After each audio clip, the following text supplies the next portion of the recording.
So we did try to understand Rabbi Yehuda Levi's Yonah, Matzah, Menoach, who's directly related to the Haftarah of Parshat Noach, which this particular year we didn't read because it was Shabbat Rosh Chodesh, but nevertheless, Yeshayahu Perek Nun Daled, 54 in Yeshayahu, which, as I mentioned, was the Perek right after 53. That's not a big chiddush, but that's what usually happens. But in 53 in Nun Gimel, we have the chapter known as the Suffering Servant.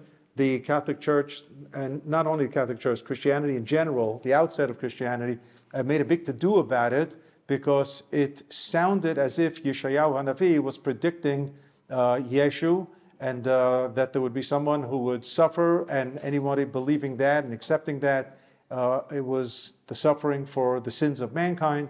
Of course, our Parshanim have a little bit of a different take on how to understand Yeshayahu Perek Nun Gimel, but more important is if they would have just continued to the next chapter, Nun Daled, where Yeshayahu says very, very unequivocally that the covenant between HaKadosh Baruch Hu and Am Yisrael will never come to an end.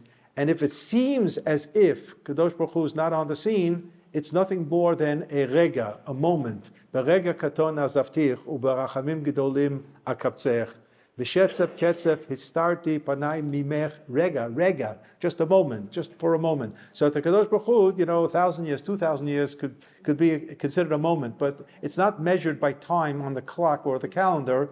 It's the concept of a temporary status, a very temporary breach. And Yeshayahu says it later on in one of the haftarot that we read for Parshat Kitavo. He says, "Eze sefer kritut imchem." This is not sefer kritut is a term straight out of Parshat Kitetse. It means a divorce, a get. This is not a get. Don't think we've been divorced. There's a separation going on, but we're going to bring it back together, and it's all over Yeshayahu. And therefore, the irony of to try to use a pasuk lifted out of context from Yeshayahu and suggest that Yeshayahu was talking about a permanent breach between Am Yisrael and HaKadosh Baruch Hu, and there's now the New Testament and so on, that's their problem. And a few other things we'll see in the coming piyutim, that the church said one thing, and sometimes branches of the church, like the Catholic Church, believed something, but then the Protestant Lutheran Church thought something else, so they reinterpreted their own sources because they had a difference of opinion on how to understand what we have in Tanakh. So we dealt with that last stanza of Yonah Matzah Bo Menoach, Ha'am asher na katzon ta'ah, the nation that is in transit, because in Galut we're always moving. Remember the phrase with kayan, na v'nad, to be just in motion. Katzon ta'ah, like just a lost sheep. Yizko lifokto brit u'shvuah, that HaKadosh Baruch Hu is going to remember us with the covenant and the oath. Which oath? And we'll see in the last line of this, Laval yavorba mikre ra, so nothing terrible would ever happen. The terrible thing that would ever happen would be the annihilation of Am Yisrael. It's never going to happen. Kasher nishbat al mei Noach. Just like you swore on the waters of Noach, you'll never bring another flood again. So I'm swearing that we'll never eradicate Am Yisrael. And this brought Rav Soloveitchik, the Rav, to suggest what was the connection between the oaths. And he went back to Breshit and to Parshat Noach, and he showed that there was more than a subtle change of improvement in the Noach personality before the Mabul and after the Mabul, in the sense that something redeeming will always remain in man. So you didn't have it with regard to 99.999% of the population, and they unfortunately perished. But Noach, as it says, Noach Matzah Chen B'nei Hashem, there was some redeeming factor in Noach, which then remains with Noach afterwards. Ki yetzer leva adam ra minu rav. Yes, man has evil tendencies, but it can be overcome. It's not only yetzer, and it's not the whole day, and so on, as opposed to what it said before the Mabul, kol yetzer machshavot libo rak ra kol hayom. There was only evil. And afterwards, we can tame the evil, we can deal with it, And therefore, there's always a spark of purity that can be rejuvenated. And to that shvuah, to that oath, Kadosh Baruch Hu is tapping into in his message to Yeshayahu. So too, Am Yisrael, however bad it was that will bring about the destruction of the first Beit HaMikdash and the Galut and the exile, but it's not a permanent rupture, because there is something positive that will always remain within every Jew. So we call it in Yiddish the Pintel Yid. There's a like a letter Yud in Galiciana. It's Yid, and the word Yid also means a Jew. So it's like how much ink do you require to write a Yud in a Sefer Torah? A drop. So there's always a drop. Remember, we used to have stoves. In the kitchen that a pilot light. Remember those days? I mean, you have to, the grandchildren don't even know what we're talking about, a pilot light. But there's a pilot light in everybody's neshama that even if all the other lights are out, but the pilot light is always there and can be reignited and so on. Yeah. Right, the concept of Ner Tamid. Yes. Yeah. What? Here, Ner Tamid. Okay. That's right. Yafet? Pilot. Yes, sir. Pilot. And pilot. See, Rivka said, and a pilot. That's a private. Everybody said that. So we dealt with that last stanza. Then we backtracked, and we went back to the top of the song. Yom Shabbaton Ein Lishkoach. Ein Lishkoach is the flip side of Zachor. Right? Zachor et Yom Shabbat Likacho. You should remember. But then I pointed out that the Zachor Ein Lishkoach is actually Parshat Zachor. It's the Amalek story. And I brought in the whole discussion of Amalek, Vata Ayef V'Yageya, you were exhausted. And what was that exhaustion? So that we're going to try to pursue again. And Yonah Matzah Menoach. Who is the Yonah? Who is the dove? Yonah Matzah Menoach. Well, if you open up Parshat Noach, so it was a dove who, it says, V'lo Matzah Yonah Menoach L'kaf Ragla. So the first time Noach sends out the dove, it comes right back. Second time, brings back a olive branch. And third time, it just doesn't come back, which means found Menoach. Without even the Torah telling us, he found a resting place, and that's how Noach knew that the waters have subsided. And each time it was on the seventh day, the seventh day, the seventh day. So without calling it Shabbat, you don't have to be a great homiletical expert, a great darshan, to figure out that the Torah is alluding to Shabbat. And clearly in Midrashic and Kabbalistic literature, it says so openly, that the seventh day, and again a seventh day, another 7 days, this was all a Shabbat experience. And finally, on that third Shabbat, Matzah bo Menoach. And that's how apparently Rabbi Yehuda Levi is using this Yonah Matzah bo Menoach. But who is the Yonah? You'd say Am Yisrael is the Yonah. Who are the Yigi'ei Koach? Those who are exhausted from any Koach, any energy. So it refers back to the Amalek story. Ve'ata ayef v'yageya, and you were exhausted. There was exhaustion on two levels, we explained last week. One was they almost gave up on God after the second incident of no water in the desert. And they said, Hayesh Hashem b'kirbeinu im ayin, is God even around? And they needed a more than a subtle reminder that a Kadosh Baruch Hu is around. Vayavo Amalek, came the Amalek war, and reminded them that there is a God in this world, and you're going to turn to Him for help. And then came the second explanation. If you go back to the first page, flip the first side, source number 9. Source number 9 is actually a section of the Tosfot in Masechet Kiddushin, but he quotes a medrash. The source is midrashic, and it has to do with the parsha of Mishkalot, weights, which means it's the shuk. We're going to Shuk Machne Yehuda, and we're putting tomatoes and cucumbers on the scale, and you expect that the weight, the scale is calibrated correctly. You expect it. So today it could be digitalized. That can also be doctored up, no doubt. But you expect that it's correct. And in the good old days, when they used to have this metal thing that they put on one side, and it said 1K, 1 kilo, beseda. So, and if it was only 980 grams, and every time he sold you a kilo of cucumbers, he gypped you on 20 grams, who's going to know about it? Nobody's going to know about it. No, except the Kadosh Baruch Hu. And that's why it says, V'lo Yirei Elokim in the Amalek story. And the question was, who didn't fear God? Rashi says it was the Amalekim who didn't fear God. Here, right after the Yam Suf, and everybody knew the news. This was not top secret. We say it in the Shira, Shamu Amim Yirgazun, Chil Achaz Yoshvei Palashet, Az Nivhalu Alufei Edom, Elei Moav, Namogu Kol Yoshvei Canaan. All these expressions of fear and trembling and so on. All the nations of the Middle East, they heard, they knew what was going on. It was on CNN. They knew what happened. And the Malaikim also heard what happened, knew what happened. But they couldn't care less. And that's what it says, Asher karcha baderech, Chazal say, the word karcha, which means as it happened on the way, it comes from the word kar, which is cold, that they somehow cool down the boiling tub of water. Boiling tub of water, nobody wants to put their finger in. All you need is one mashigana to jump in, and psychologically, the person has cooled it for everybody else. You see, you can jump into a boiling tub of water. So they jumped into the boiling tub and cooled it for all other Sonei Yisrael. Asher karcha baderech. So they didn't care about God. That's Rashi. But the Medrash here says the people who didn't fear God were the people at the shuk. And they were selling things and cheating.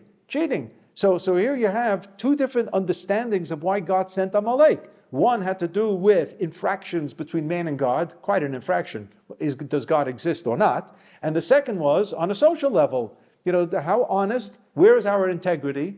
And on that level too, Kadosh Baruch Hu will send an Amalek to straighten us out. So there's an element of punishment with Mechemet Amalek. There's also an element of tikkun, of correction, and which comes about through the wars of Amalek. And that's very painful in our own days, because just last year, when the country was ripping itself apart on the question of the judicial review, people were saying, how are we going to get out of this mess? And many people said, well, we have to have a war. And it was unfortunately terribly prophetic. The only problem is that after a year plus of war, not sure how much everybody in the country, or certainly everybody in the leadership, has learned from this. But that's a different talk. So you have here, Lo Yirei Elokim, the Ayef V'Yagea. Ayef V'Yagea are Am Yisrael, exhausted. And to this end, Yudah Levi calls Am Yisrael, Yonah Matzah bo Menoach, V'sham Yanuchu Yigiei Koach. And the Yigiei Koach, that's Am Yisrael, the exhausted ones, after all this trails of Galut, of going through so many versions of Amalek. Amalek changes his uniform and clothing throughout the ages. I once said in a shir that I have a hunch that the minhag, the custom of dressing up on Purim, was to remind us that Amalek dresses up every age and generation with different costumes and uniforms. But we can identify it as the same age-old Amalek, just with wearing different clothing, that's all. But it's the same thing. Lashmid, larogu, labed, et kol hayudim, which says in the Megillah, by Haman, the eradication of Am Yisrael. So this is the first stanza of the Yonah Matzah bo Menoach. And then it goes on, Hayom nichbad livnei emunim, today, which is Shabbat, nichbad livnei emunim. Bnei emunim are people who believe, the believing people, that's Am Yisrael. And today it's an honored day. He's using the word honored day because there's a concept of kavod. So let's just introduce, there are two biblical concepts of Shabbat. One is zachor and one is shamor. So Zachor et Yom Shabbat Kacho says something positive. So how do you remember Shabbat? So you can remember it in a zillion different ways. Put up a sign, today is Shabbat. Okay, is that considered Zachor Yom Shabbat? So the oral law, the TORAH Sheba'al Peh, comes along and gives us a framework of what we are to do weekly to remember Shabbat. And it's called Kiddush, Friday night. That's what it is. Kiddush Friday night is a mitzvah of Zachor et Yom HaShabbat HaKacho. What is Shamor? Shamor, guarding, always means be on guard, don't fall into the trap, don't fall into the pit, and so on. It usually connotes do not do something. So what are we not allowed to do on Shabbat? Malacha. Which malacha? Again, the Torah doesn't tell us, but we need the oral law to give us the listing of the 39 categories of principal works on Shabbat that we don't do. And if you're interested to know what are we to do during the weekday, because the Torah says, Sheshit Yamim Taseh Melachtecha, 6 days a week you should do your work. So what should you be doing? take a look at the 39 prohibited activities on Shabbat and pick whatever you want, pick and choose. But you want to be a farmer, you want to be a writer, you want to be a builder, whatever is forbidden to do on Shabbat, that's what you're supposed to be doing in the weekday. And on Shabbat, you bring it to a halt. So that's the Shamoret Yom HaShabbat. That's biblical. But then Yeshayahu Hanavi comes and teaches us that Shabbat has two more components. And that is V'karata Shabbat Oneg V'likdosh Hashem Mechubad. So there's Oneg Shabbat and there's Kavod Shabbat. So what exactly is the difference? So let's start with Kavod Shabbat. Kavod Shabbat, honoring Shabbat, is defined as all the things we do before Shabbat in preparation. So it's, bathing, setting new clothing, setting the table, whatever it is, anything that you do, preparing the foods for Shabbat, shopping for Shabbat, all this is Kavod Shabbat. This is Kavod Shabbat. Buying flowers before Shabbat, Kavod Shabbat. And then there's Oneg Shabbat. Oneg Shabbat is everything you do on Shabbat for its enjoyment. So the 3 meals on Shabbat, Shalosh Sudot, is not just the Sudah Shlishit, but having 3 meals is Oneg Shabbat. And there are other things that are defined as Oneg Shabbat. And in the Zmirot on Shabbat that expand on Kavod and Oneg, we sing about it every Shabbat. Basar v'dagim v'chol matamim. Right? In the piyut of Yom Zeh Mechubad. Right? We sing Basar v'dagim v'chol matamim, Beged Lubosh lechem chukim, that we prepare our clothing and we prepare special breads, chalus, for lechem mishnah, but all this is prepared beforehand. So that's Kavod Shabbat. And then Basar v'dagim v'chol matamim is what we're going to enjoy on Shabbat. That's Oneg Shabbat. Lighting Shabbos candles, is that Kavod Shabbat or is that Oneg Shabbat? So maybe both. Yefeh. Yefeh, because it has to be lit before Shabbat. So the fact that it has to be lit before Shabbat already tells you which category is Kavod Shabbat. On the other hand, there's no need to have the house illuminated on Friday, even Friday afternoon or Friday before sundown. It's that your home on Friday night should be illuminated, and therefore the fulfillment of Nerot Shabbat is actually Oneg Shabbat. The Rambam speaks about Nerot Shabbat twice. In the 5th chapter of Hilchot Shabbat, he defines it in the category of Oneg, and in the very end of the section of Hilchot Shabbat, in the 30th chapter, he defines it as Kavod Shabbat, which led the Rav's uncle, who lived here in Shalayim for 22 years, Rabbi Yitzchak Zev Halevi Soloveitchik, who was known as Rav Velvela, the Brisker Rav. So he wrote in his Sefer, it says it's clear that it's both a Kavod Shabbat and Oneg Shabbat. And I have a hunch, this is just a theory on my part, why do women light at least 2 candles Friday night? Some have broadened the horizons of many more candles, but the minimum is 2 candles. And I always remind people, and even if you light 25 candles every Friday night and you go to a hotel, you don't have to light 25 candles. Just light the 2 candles, the bare minimum, and it's just as good. The 2 candles, most people say it's because of Zachor and Shamor. And I have a hunch that it's actually because of Kibud and Oneg. Because Zachor and Shamor don't speak about the mitzvah of candle lighting, but Kavod Shabbat and Oneg Shabbat do speak about the mitzvah of candle lighting directly. And one is Kavod and one is Oneg, and it could be that we symbolize it by lighting at least 2 candles. But most people won't say, but they'll tell you it's Zachor and Shamor. Yeah. Isn't it supposed to be also Shalom Bayit?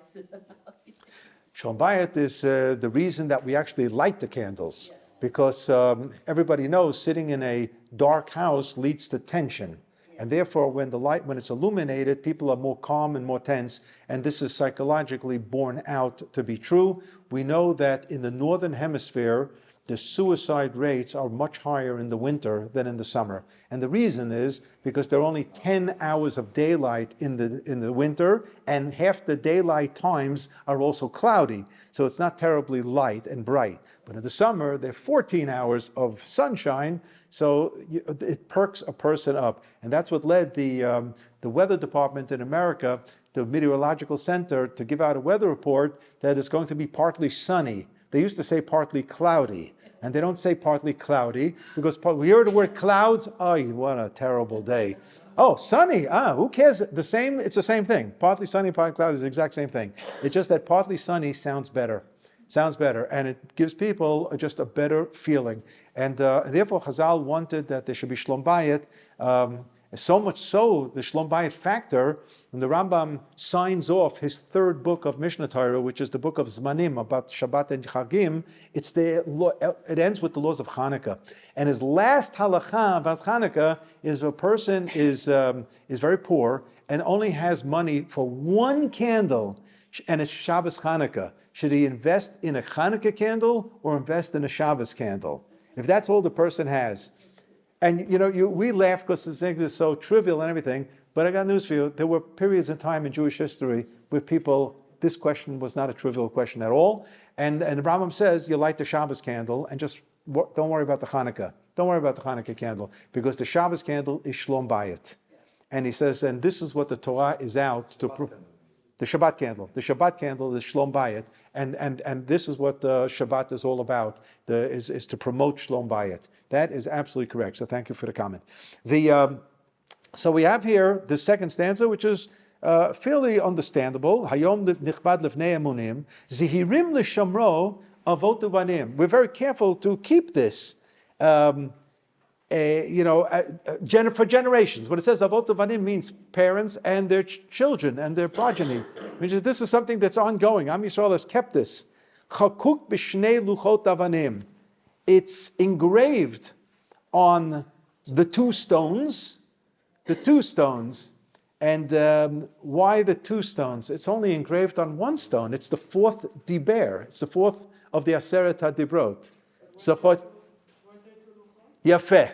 So this means that maybe Rabbi Yehuda Nasi took a stand, Rabbi Yehuda Alevi, took a stand on the question, what was the text of the second set of the Luchot? There were two sets of Luchot, that everybody agrees. The first one that Moshe Rabbeinu shatters 40 days after Mamad Har Sinai, and then there was a second one which Moshe Rabbeinu chisels together on Rosh Chodesh Elul and comes down 40 days later on Yom Kippur, and that's the culminating 120-day period from Shavuot to Yom Kippur, and we now have the second Luchot.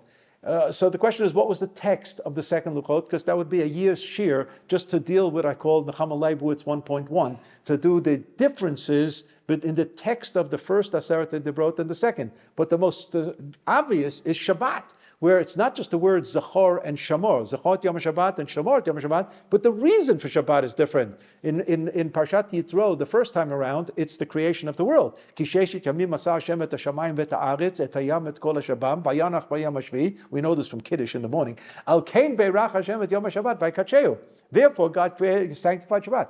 The second Dibrot, there's not a word about creation. It says, "V'zacharta ki eved hayita be'eretz Mitzrayim, v'yiftecha Hashem Elokecha misham, al kein tzivcha Hashem Elokecha la'asot et Yom HaShabbat." It has to do with Yetziat Mitzrayim. So again, that's a sheer to understand what the difference is. So according to some of the commentators, and you should know that Yehuda Levi may have been the father-in-law of Ibn Ezra. I'm saying it as a question mark. There are some who suggest it. One thing is clear. Ibn Ezra quotes Yehuda Levi. Even on Shmot Perikaf, which is a Aseret HaDibrot, he quotes Rabbi Yehuda Levi. And he quotes him very affectionately, and you kind of think that, he's Mishpucha, he's somebody close. But there are some who suggest that he's actually a son-in-law of, Ibn Ezra is a son-in-law of Yehuda Levi. So Rabbi Yehuda Levi, it could be, adopted the position that the Shamor at Yom HaShabbat was the text of the second Luchot, and Zachor was the text of the first, whereas Ramban does not believe that. Ramban believes that what was on the first was on the second. And then you only have to understand what exactly is the second if it's not on the Luchot. It's in the Chumash. It's in Parshat V'et Hanan. So what's that all about? So the Rav Zichron Lebracha explained that it's the Torah Shebal Peh. It's the oral law of the first. And Moshe Rabbeinu committed it to writing. That's, again, another share in itself, what that means. But if you recall from Parshat Kitisa, at the time of fashioning, chiseling out the second, Psolacha Shnei Luchot Avanim Karishonim, as the first. Chisel out a second as the first. V'chatafta ala luchot et hadvarim asher haya al luchot harishonim asher katafti. And I have put exactly what I had the first time. So it seems the Ramban's right, but again, it's a split. There are commentators who, and it appears that Yehuda Levi has taken a stand when he says, Chakuk b'shnei luchot avanim. It's on both It's on both, not only the first set, but it's also on the second set, because one is Zachor and one is Shamor. Okay. Merov onim va'amitz koach is reference to HaKadosh Baruch Hu. It's a reference to HaKadosh Baruch Hu, and I'll tell you what pasuk. No, Rabbi, I don't remember whether Ibn Ezra took the stand of the one way or two, okay? I express ignorance here. I don't remember, but I'm just conjecturing that Rabbi Yehuda Halevi, by writing this line, is taking a stand one way or another. There's a pasuk in Yeshayahu, Perek Mem. We actually read it for the Haftarah for Parshat Lech Lecha. We're going to read it for Parshat Lech Lecha this coming Shabbat. So we have a bar mitzvah of a grandson. Mazel tov, mazel tov. So he's going to lane it, right? He's going to lane it. Se'u marom enechem uru'u mi bara ele. Lift your eyes. Who created all this? All this. Hamotzi b'mispar tzva'am, all the celestial bodies. A reference to creation of the world, obviously. L'chulam b'shem yikra, God assigned names to everything, which means functions for everything. Meirov onim v'amitz koach.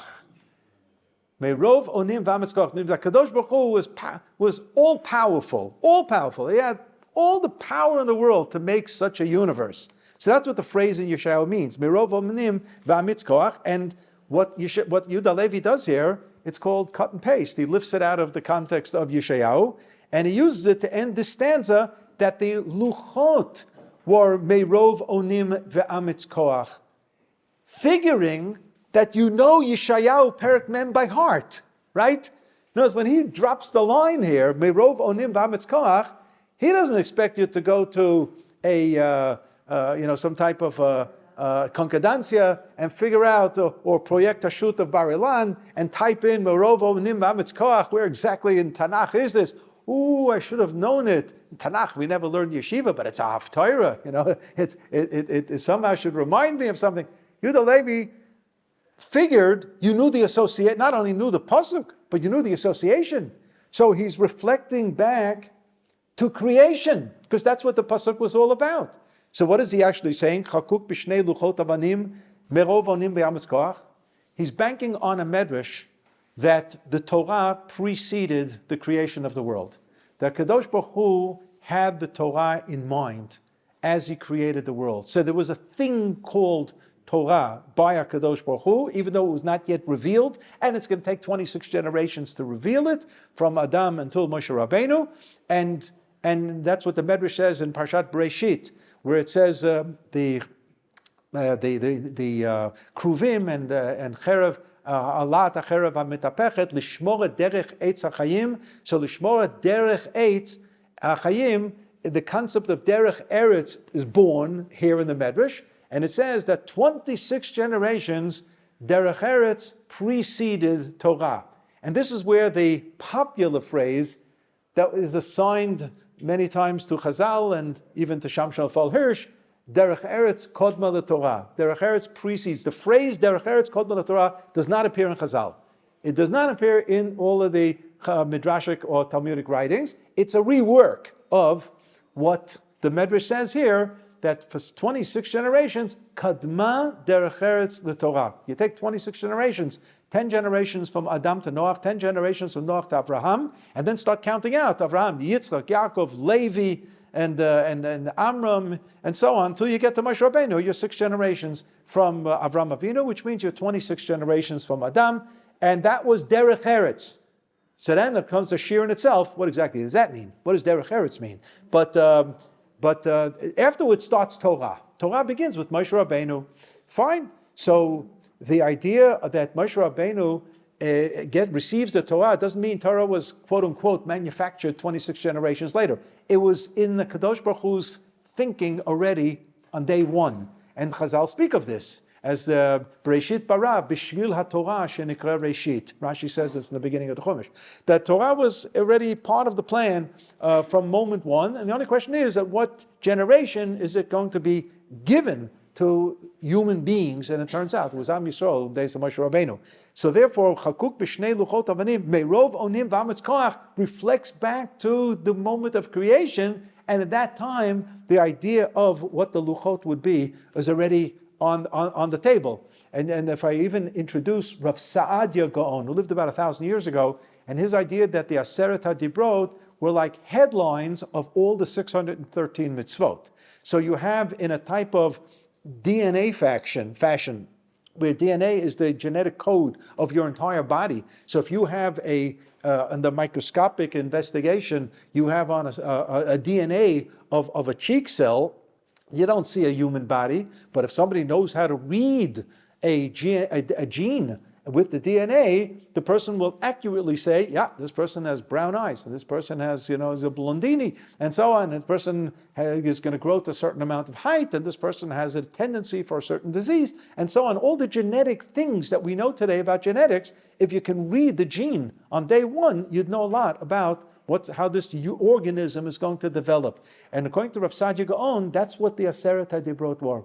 They were the genetic material, the DNA, in a sense, of all of the 613 mitzvot. And hence, the whole Torah was on the table already by our Kadosh Baruch Hu at the moment of creation. Meirov onim v'yametz koach. So that's the second stanza. And then comes the next stanza, which I already mentioned last week, is problematic. Problematic in the sense that Yehuda Halevi didn't even write it. And I already got into the whole subject of the censorship issue. So let me just recap. When Jewish sources, before the invention of the print, which was in the 15th century, before the print, so everything was copied from manuscript to manuscript to manuscript, and some of these manuscripts were ransacked by the Catholic Church in their various pogroms, and some of the material was burnt and some was brought back to the Vatican for review. So who would be reviewing the material? Mumarim, Jews who went over to the other side, who became Catholic, who knew how to read a Gemara, who knew how to read a Rambam, who knew how to read a Medrash. And they would highlight, as you do today with a pen, a yellow pen, you'd highlight the words that the church would be able to look at OUisrael and say, this is what you think about us, you deserve it, and justify the murder and the pillage and everything that was going on.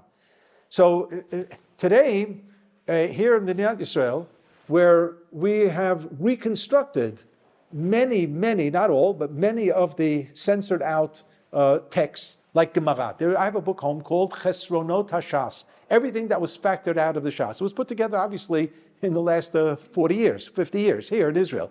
Chesronot HaShas, the new Gemarot, starting with Rav Steinsaltz, the Schottenstein, and others, all have the updated material in it already, because we're now putting it all back together. The Rambams, the 95% of the people in this world who own a set of Rambam, it's a photo offset of the Warsaw, Vilna print of the 19th century Rambams, which all have the censorship. So when the Rambam writes, is printed, it says Akum, which is abbreviation Avodah Ovdei Kochavim Umazalot.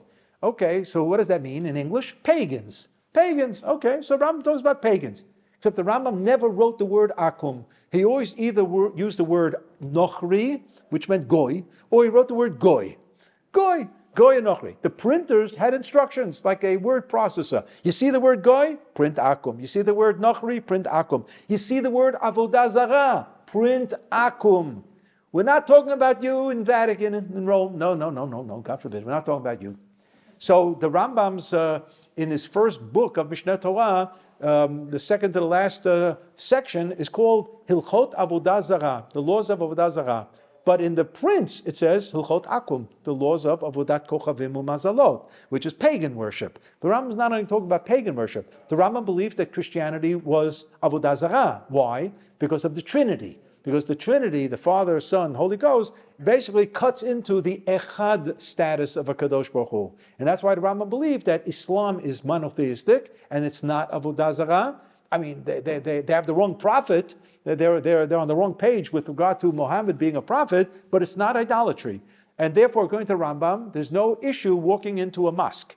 There's no issue. It's not a Beit Avodah Zarah. Whereas a church, according to the Rambam, is Avodah Zarah. And then the whole question is, are you allowed to walk into a church? And in what circumstances can you walk into a church? But that's a shir in itself.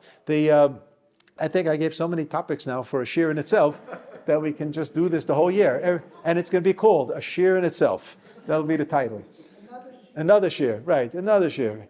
I call it Elu Dvaram Shein Lem Shir. There's just there's a lot of shiurim here, So, yeah, so you have the censored sections of all these books. The most funniest was when the Rambam talks about, and we have this today in the modern prints and in the manuscripts that we have available. Rav Kapach Zichron Bracha put out his edition, Rav Nachum Rabinowitz, Rav Yitzchak Shilat from Ma'aleh Adumim. There are all kinds of modern editions of Rambam, including a very popular edition from Mosar Rav Kook that already incorporated many of the stuff that was taken out. So the Rambam in Hilchot Melachim talks about what's the din of a goy who doesn't serve Avodah Zarah? What's our attitude towards a goy who does not serve Avodah Zarah? So he's not an idol worshiper. So how do we, OUisrael, deal with him? So the Rambam wrote, goy shelo avad Avodah Zarah. How is it printed? Akum shelo avad akum. I mean, it's like absurd. But don't blame the Bocha Zetza. He had instructions. If it says Avodah Zarah, akum. It says goy, akum. So even though the sentence now doesn't make any sense, but that's how it was printed. So the most popular that we are familiar with is in the Siddur, Shehem mishtachavim lehevel varik umitpalalim el lo yoshia in aleinu l'shabeach v'anachnu, but us, we, korim mishtachavim modim l'fnei melech malchei amlachim. So there was an evolution of this in the modern era where the Siddurim and Chutz La'aretz didn't have it at all. They were still censored out. And then they were put back with brackets or parentheses, whatever. And now in many Siddurim here in Israel, they drop the brackets or parentheses and it's here for keeps. It's here for good. And the restored version. But I can tell you the most tampered with bracha in the Siddur, in Shmoneh Esrei, is the bracha of V'la Malshinim. I actually wrote about this in my Sefer on the Rambam. It's the most tampered with because the bracha was La Meshumadim. And the word shmad meant going over to another religion, in this particular case. That's how the Rambam has it in the manuscripts. And then that was taken out, because that was a bad word. You can't have shmad, Shmad means them, the Vatican. So, Malshina means, people who snitched, or minim, and the minim actually refer to the early Hebrew Christians. The early Hebrew Christians in Eretz Yisrael, before Christianity parts ways with Judaism totally. But that's a share in itself. Exactly. Why and how that happened. So here you have in the just the next stanza, and I began to read it last week. Umitoch arafel. It's a little bit highlighted even came out highlighted on the print, darker background. I know I'm going to go back to it. Rabbi Yehuda Levi wrote, Umitoch arafel heir ofel, and from the fog I will illuminate the darkness. Ofel is afela. Ve'al av, and on the avim means clouds. And on the clouds, heirim yoshvei shafel. I will elevate those who are down in the dumps. Shefel madrigot means those who are down in the dumps. Who's down in the dumps? OUisrael is down in the dumps in the Galut. And Yehuda Levi is writing, and I will elevate them to being above the clouds. Umigdal tzori ereh nofel. And from the upper watchtowers, I will look down at seeing those who fell. Who fell? The Catholics. They fell. Ach anochi meleti koach. Where does that come from? So, in Pasuk, in Micha, Perek Gimel, Pasuk Chet, it reads, Ve'ulam anochi meleti koach et ruach Hashem, u'mishpat u'gvura la'agid liYaakov pish'o u'liYisrael chatato. Anochi meleti koach is a reference to HaKadosh Baruch Hu, who is loaded with power, and therefore he's going to be able to lift all of Am Yisrael onto the cloud. It's not going to be a big deal for him because he's got the muscle to do it. And from that vantage point, we're going to look down at what happened to Christianity. We're going to look down at them. Now, this somehow relates, whether Yehuda Levi had it in mind or not. There's a Gemara in Masechet Megillah that speaks about Caesarea and Yerushalayim, where Caesarea was the port city of Rome. And it was that was the headquarters, really. And obviously Yerushalayim was Beit HaMikdash and ultimately destroyed. So the Gemara says, if somebody tells you that Yerushalayim is up and Caesarea is down, or Yerushalayim is down and Caesarea is up, you can believe it. What does that mean? That means if Am Yisrael has the upper hand and the Romans have the lower hand, or vice versa, it's either this way or that way. But if somebody tells you Am Yisrael is up and Caesarea is up, or Am Yisrael is down and Caesarea is down, don't believe it. It's one or the other. And this emanates from the pasuk in Parshat Toldot about Yaakov and Esav, V'rav yavot sa'ir. And this can be interpreted in two opposite directions. The Rav means the older one will serve the younger one. That means Esav will ultimately be subservient to Yaakov, or just the opposite. The Rav Yavot Tza'ir, that the Tza'ir really will be the one who's going to be serving the older one. And it's both. It depends if it's Galut or Geula, one of the two. And therefore the Gemara sets it up in this very poetic geographic scene of Caesarea and Yerushalayim. It's one or the other. It's one or the other. And I remember it was Tisha B'Av in 1976. So I unfortunately was not in Boston that year to hear the Rav say the Kinnis, but I read the transcript. I actually heard the tape of that Kinnis shir. That was a long shir. That was 8 hours. The Rav gave Kinnis on Tisha B'Av from 9 in the morning to 5 in the afternoon till age 80. Okay, so he had koyach. He was Yigiei koach. He had koach, for sure. So somebody told him that day that the Pope Paul VI died. Remember Pope Paul VI? He was not a good one at all. No, before was John the 23rd or 24th.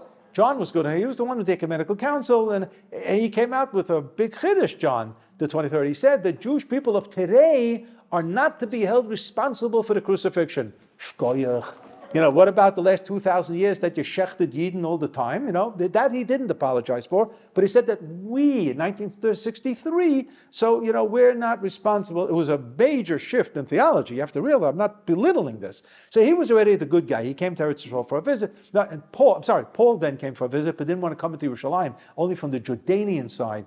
And that's why Rav Nisim didn't want to shake his hand, didn't want to be there and everything. But so Paul was on to submit. He was really on to submit. And he dies on Tisha B'Av. And somebody tells this to the Rav in the middle of the shir. Says, Rabbi, you hear the news? The Pope died. And the Rav responds, he says, in Yonah de Yoma, it's part of the day. And he quotes this Gemara, just whipping it out from Masechet Megillah. And he says, it's either or. You know, it's either Am Yisrael or them. And when they go down, Am Yisrael goes up. Okay, and then he elaborates a little bit further. They appointed a new pope, and they called him Pope John Paul I. They wanted to call him John and Paul, that he should have the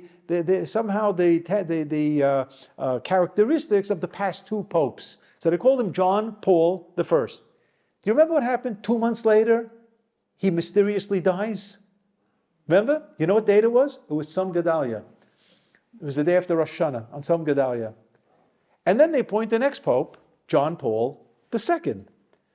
And I listened to the radio on Asara B'Tevish the whole day. I said, this guy, I wouldn't sell him a life insurance policy today. And you know what? He lived. And not only did he live, he actually turned out to be a friend of Am Yisrael. And when he came to Yerushalayim in the year 2000 to visit and went to the Kotel and took off his cross, you have to understand what this means, and went to the Kotel and asked Mechila for the church's involvement during the days of the Shoah, and wrote it up and put it as a kvittel, which now you can see it's on display at Yad Vashem, because they cleaned it out, you know. I should leave it there. So it's a historic document. And then Israelis who were Holocaust survivors came forward and said, when he was a young priest in Krakow, he saved my family, and so on. So this man was very, very special, and apparently HaKadosh Baruch Hu spared him on Asara B'Tevis. He didn't die. But going back to the idea from the pasuk in Micha, Ve'anochi Ve'ulam anochi meleti koach. So here you understand why the census took this line out of the song Yonah Matzah Menoach. They couldn't have it. But what they did was they had to keep the letter Vav because there's an acrostic of his name. The Yud for Yonah, right? And then the Hey for Hayom Nichbad, and then the Vav was where do I have it? Umitoch Arafel, the Vav, and then Diber B'Kodsho, and then the Hey Ha'am, that's Yehuda. So if you take out the Vav, you don't have the name Yehuda. So a new stanza was written, and we don't know who the author is. But let's read it and see why it was an interesting replacement. Not only because it started with the letter Vav. Uvau chulam bivrit yachad. We came together in one covenant. Naaseh v'nishma omru ke'echad. We all declared together as one. Naaseh v'nishma. At Har Sinai. Right? Ufatchu ve'anu Adonai echad. Baruch hanoten laya'ef koach. When did Am Yisrael ever declare Hashem Echad at Har Sinai? Naaseh v'nishma, I know about. That's in the Chumash.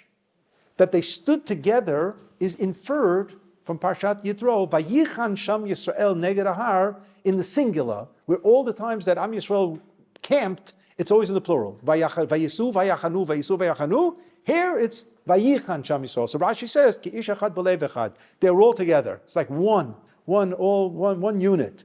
Fine, that I understand. When did Am Yisrael say Hashem Echad? That's earlier. That's earlier. Okay, that's a medrash that we base our saying of Baruch Shem Kvod Malchuto L'Olam Va'ed on. Correct, but he's got his eyes on Har Sinai here. In the stanza before, he's talking about the Luchot. In the stanza that's going to be the next one, Diber, with the Dalid, and I'm just pointing out, I'm not going to do this. You see, again, there's another Dalid option, but that Dalid option was probably incorrect. In all likelihood, Rabbi Yehuda Levi did write the stanza with the Dalid, because the suggested one with Droch, Banal, or Yevcha, Vitzarim, doesn't end with Koach, and everything in this poem ends with Koach, and this ends with Al Kanfei Ruach, although it sounds like Koach, but I don't think Rabbi Yehuda Levi would have done something like that. He didn't run out of things that have to do with Koach. So, yeah. Last one. Yigiye Koach, Kasher Nishba, Al Menoach. Oh, Noach is Koach, right, okay. They say Hashem Elokim, but then you're going to have to start squeezing in that story into the stanza to see if indeed Rabbi Yehuda Levi had it in mind. I think if it's not Rabbi Yehuda Levi, it's somebody else. Yeah. It must be all the times where they died on Kiddush. Yefeh ma'od. Yefeh ma'od. I'll say it. It must be a reference to the times that we died al Kiddush Hashem. That this stanza is clearly speaking about the result of all these persecutions and pogroms and how many times Jews were murdered al Kiddush Hashem. And from where do we know that there's an association of saying Shema with Kiddush Hashem? From Rabbi Akiva. It's the end of Masechet Brachot, Daf Samach Aleph, I believe, and there it says that Yatzah Nishmato Be-Echad. His soul left him when he was saying Echad. And there the Gemara says that Rabbi Akiva was always wondering about V'yaftat Hashem Elokecha. You have to love God b'chol lebavcha, b'chol nafshecha, u'b'chol modecha. So what is b'chol nafshecha? With your whole life. So how do you love God with your whole life? It means that even if it means giving up your life, you have to love God. And he said, I was interested to know, Rabbi Akiva saying, when will be the opportunity for me to fulfill this? And as he's being executed, he says Shema Yisrael. It's in the poem of Eila Eskara that we say in Yom Kippur by Musaf, of the 10 martyrs, the Asara Harugei Malchut. This medrash of the Gemara of Rabbi Akiva saying Echad is there as well. So this is the prototype of dying al Kiddush Hashem with Shema Yisrael. So exactly what is, so that the clue is, Upatchu ve'anu Adonai Echad. Who was it who was saying Hashem Echad? It was Am Yisrael. And Am Yisrael was being battered throughout the generations. As we were insisting that the Brit, the covenant that binds us, was never broken. Quite an anti-Christian statement in itself, but they got away with it. Uvau chulam bivrit yachad. Yes, we're still bound with one covenant. Naaseh v'nishma amru ke'echad. We're willing to die with Shema Yisrael on our lips, not to give up the Torah, to maintain Matan Torah. Ufatchu ve'anu Hashem Echad. And everybody was willing to say to Shema Yisrael, Hashem Elokeinu Hashem Echad. Baruch hanotein laya'ef koach. A clue. We'll turn back to the first page, the first side, on the bottom. Source number 10. This comes from Yeshayahu, Perek Mem, and we're going to read it this Shabbat in the Haftarah as well. Notein laya'ef koach, ule'ein onim otzma yirbeh. Kadosh Baruch Hu will give the exhausted strength, and to those who have no strength whatsoever, chasrei onim we use in modern Hebrew, which means you're just without any koach at all. Kadosh Baruch Hu will give you otzma. Otzma means also power. V'yafu ve'arim v'yegau bachurim kashel yikashelu v'kovei Hashem yachlifu koach yalu ever kanasharim yarutzu v'lo yigau yelchu v'lo yafu. There'll be a time you're going to be able to walk and run and not be tired any longer. It's the promise of the antidote of v'ata ayef v'yagea from Amalek. From the Amalek. It's going to come to an end and there won't be any more Amalek. So much so, there was one of the commentators on the Rambam says, you can't have a mitzvah of eradicating Amalek because it's impossible to fulfill. How can you have a mitzvah that Am Yisrael can't fulfill? If a Torah is telling us there's going to be Amalek every single generation, so the only time it's going to be fulfilled is at the end of by Yemot HaMashiach. That's all. So there were those who didn't want to count it as one of the 613 because it's impossible to fulfill. That's all. You may have to do your best, but you can't fulfill it, and so on. So this Notein Layev Koach was lifted out of context, and a bracha was created. Baruch atah Hashem Elokeinu melech olam hanotein layev koach. We know it from our morning brachot, except that not everybody said it. Look in Shulchan Aruch, source 11. Yesh noagim. There are some who have the custom livarech, to say the bracha as part of the morning brachot. Hanotein layev koach. God gives strength to the exhausted. Ve'ein divreihem nir'in. Says Rav Yosef Karo, I don't think it's right. Imagine, he brings a custom of saying, so that tells us, number one, it's not obligatory. Because which brachot are obligatory? All the others are mentioned in the Gemara. All the others that you have in the Siddur are mentioned in the Gemara that we say in the morning. Hanotein layev koach is not there. So you want to tell me there's one more or two more? Right, because Kirtzano, Ashasani Kirtzano is not a bona fide bracha, and that's why many women say it without Baruch Atah Hashem. And they'll just say Baruch Sha'asani Kirtzano, the bracha that was inserted to take out Shalo Asani Isha, that it's obvious that a woman's not going to say that bracha, and a type of consolation prize was thrown into the Siddur, Sha'asani Kirtzono. That bracha, some poskim say, didn't come from Chazal. There is a movement amongst poskim that if it didn't come from Chazal from Ezra HaSofer, beginning of Beit Sheni, to the end of the Gemara, period of about 800 years, 900 years, if it didn't come from that period of time, it's not authoritative. If they made it up in the days of the Geonim or the Rishonim, certainly the Achronim, forget it. And that's what Rabbi Yosef Karo is doing here. So this bracha, Noten Layev Koach, was not part of the ritual from the days of Chazal, and therefore Ein Devreim Nirim. Haga, Hey Gimel Hey. What does that mean? That means the printer is telling us we just flipped from Tzvat to Krakow. Because the Shulchan Aruch has two authors.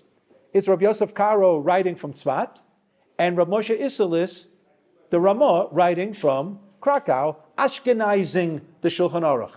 The Shulchan Aruch is a Sephardi text, but in order to make it Ashkenazi friendly and compatible, the Ramah inserts in the middle of a sentence, and he says what we do, what Ashkenazim do, and the printer gives it as Haggah, but the printer does something else very cute. He printed Rabbi Yosef Karo in bold letters and printed the Ramah in Rashi script. So you immediately know if you're jumping from Tzvat to Krakow, from Krakow to Tzvat. It's a tennis match. You're going back and forth from Tzvat to Krakow. Well, we lived in Beersheba in the 1980s, so once we took a summer vacation with the kids to Tzvat. And one of our kids, who's deep into his 40s now, he was, I think, 6 years old at the time, 7 years old, and we went to the Rabbi Yosef Karo Shul in the old city of Tzvat. And lo and behold, there was a public telephone. Today I have to explain to kids what that means with asimonim. And they use it, there's a Hebrew phrase, asimon nafal, and they don't even know what you're talking about, asimon nafal. So there was a public telephone, and my son Chaim asked me, why is there a public telephone? I said, very simple. If Rabbi Yosef Karo got a shaila from an Ashkenazi, he picked up the phone, he called Krakow, he called the Ramah to get the answer. And a 6-year-old accepts it, not a problem. My first trip to Poland, 1994, I get to the Ramah Shul, and guess what was there in the courtyard? There was a public telephone. So I wasn't off the mark, and I picked up the phone to see if I could call Tzvat, but it was mekulkal, it was broken. I said, this is Poland, it's Poland. I think I saw in the Siddur, I think it said, Erev Yom Kippur. You shouldn't say. Hanoten le'ev koach? This I don't know, not familiar. But what does the Ramah say? Haminhag pashut. Now, what does the word pashut mean? You think it means simple. Simple custom? No. Widespread. It means widespread. The widespread custom, bivnei Ashkenazim le'omra, to say this bracha. So, if you're part of the Ashkenazi persuasion, you say, Baruch atah Hashem Elokeinu melech haolam, hanoten le'ev koach. If you're a Sephardi, either you don't say it at all, or as some Sephardi poskim said, you can say it by saying, Baruch hanoten la'ya'ev koach. It's a truncated bracha without saying the key component parts of a bracha, which is called Shem u'malchut, God's name and kingdom. Hashem Elokeinu melech haolam, parenthesis, don't say that. Baruch hanoten la'ya'ev koach. But Ashkenazim are okay with this, and that's what we say. The Rav gave an interesting suggestion why this was manufactured, this bracha in the Middle Ages. Because we were exhausted. Am Yisrael was exhausted. So even though Am Yisrael generally does not glorify might, it glorifies heroism, gvura. Ozer Yisrael bigvura. We are a heroic people, that's for sure. And not so much might, but Chachamim in the Middle Ages realized that if we had a little koyach, it wouldn't hurt. And we asked the Kadosh Baruch Hu, Hanoten la'ya'ev koach. And apparently those who authored the replacement substitute text for Yonah Matzah Menoach had this all in mind. When they said, Uvau kulam bevrit yachad, na'aseh v'nishma amru ke'echad, ufatchu ve'anu Adonai echad, Baruch hanoten la'ya'ev koach. He was giving credibility to the possibility of a bracha of hanoten la'ya'ev koach because we suffered so much. For the very reason that there was a section of the song extracted and censored, for that very reason we suffered so. And therefore we need hanoten la'ya'ev koach. And hence this stanza reflects the Mesirat Nefesh of Am Yisrael. And then comes the fourth stanza that I do believe, and many who have done this was authentic. Rabbi Yehuda Levi, Diber b'kodsho b'Har Hamor. Har Hamor is Har Moriah. Har Moriah is right down the block, is Yerushalayim. Except the Ramban teaches us, and most probably he didn't make this up, that Har Sinai moves to Yerushalayim on wheels through the Mishkan. The Mishkan basically transfers the concept of Har Sinai to Yerushalayim. And that's why Yeshayahu says, Ki mitzion tetzei Torah, udvar Hashem Yerushalayim. He should have said, Misinai tetzei Torah. But Sinai is now moved, has a new address, that's all. But the Har Hamor is not the yeshiva Har Hamor, it's Har Moriah, which really is the upgraded Har Sinai. And who's the B'kodsho? It was Moshe Rabbeinu, who was the Adam Kadosh. Yom HaShvi, Zachor v'Shamor, v'chol pekudav, Yachad likmor. And not only Shabbat, but all the mitzvot. So some say Kol Pekudav means all the details of Shabbat and not just Zachor v'Shamor. And some explain it that it means all the other mitzvot that go with the Aseret HaDibrot and go with all 613, as Rav Sadia said. Yachad Ligmor, to study. Gmira here means to study. Chazek Matnayim ve'ametz koach. We need this invigoration, and that's also a pasuk about a Kadosh Baruch Hu. In Nachum, in Perek Bet, Alei mefitz al panav, mitzaram, etzapei derech, chazek motnayim, ametz koach me'od. It's another phrase about a Kadosh Baruch Hu, strength, and we're tapping into that strength for Am Yisrael. Chazek motnayim, v'ametz koach. And hence, each stanza is telling this great story of how Rabbi Yehuda Levi saw the Yonah Matzah Menoach.